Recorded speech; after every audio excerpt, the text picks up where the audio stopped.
ಅಯ್ಯೋ ಮೇಡಮ್ ಹುಷಾರಿಲ್ವಾ? ಯಾಕೆ? ಅಲ್ಲ, ನೀವು ಟಿಫನ್ಗೆ ಇಡ್ಲಿ ಸಾಂಬಾರ್, ದೋಸೆ, ಸೆಟ್ ದೋಸೆ, ಮಸಾಲೆ ದೋಸೆ ಏನಾದ್ರು ಆರ್ಡರ್ ಮಾಡ್ತೀರಾ ಅನ್ಕೊಂಡ್ರೆ ಇದೇನ್ ಮೇಡಮ್ ಬನ್ನು? ಇದು ಬನ್ ಅಲ್ಲ, ಬರ್ಗರ್. ಹಂಗಂದ್ರೆ ಅಮೇರಿಕನ್ ಸ್ನಾಕ್, ತುಂಬಾ ಚೆನ್ನಾಗಿರುತ್ತೆ, ಟ್ರೈ ಮಾಡಿ.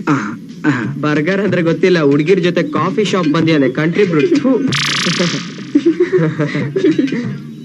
ಅಷ್ಟ್ರಲ್ಲಿ ನನ್ ಬರ್ಗರ್ ಅಂದ್ರೆ ಗೊತ್ತಿಲ್ವೇ ಅವ್ರಿಗೆ? ಏನ್ ಮಾಡೋದು, ಹಳ್ಳಿಯಿಂದ ಬಂದ್ಬಿಡ್ತಾರೆ. ಆಮೇಲೆ ಯಾಕೇನು ಮಾತಾಡ್ತಾ ಇಲ್ಲ? ಮೇಡಮ್, ನಿಮ್ಮನ್ನ ನೋಡ್ತಾ ಇದ್ರೆ ಮಾತಾಡಕ್ ಮನ್ಸೇ ಬರೋದಿಲ್ಲ ಮೇಡಮ್. ಯಾಕೆ? ಅಷ್ಟ್ ಕೆಟ್ಟದಾಗಿದ್ದೀನಾ? ಅಯ್ಯೋ ಇಲ್ಲ ಮೇಡಮ್, ನೀವು ನೋಡಕ್ಕೆ ತುಂಬಾ ಸುಂದರವಾಗಿದ್ದೀರಾ, ಅದಕ್ಕೆ. ನೀವು ನಕ್ಕಿದ್ರೆ ಇನ್ನೂ ಚೆನ್ನಾಗಿ ಕಾಣ್ತೀರಾ ನೋಡಿ. ಸಾಕ್ ಹೊಗಳಿದ್ದು.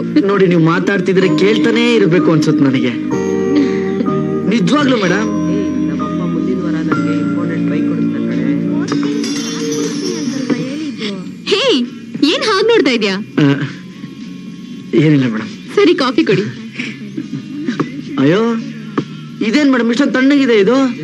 ಸಪ್ಲೈಯರ್, ಇದು ಕೋಲ್ಡ್ ಕಾಫಿ. ಕೋಲ್ಡಾ? ಅಂದ್ರೆ ತಣ್ಣಗಿರೋ ಕಾಫಿನಾ?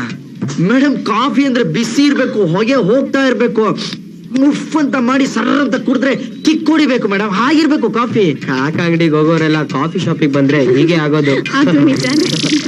ಮಕ್ಕ ಮಾಡ್ತಾವನಲ್ಲ.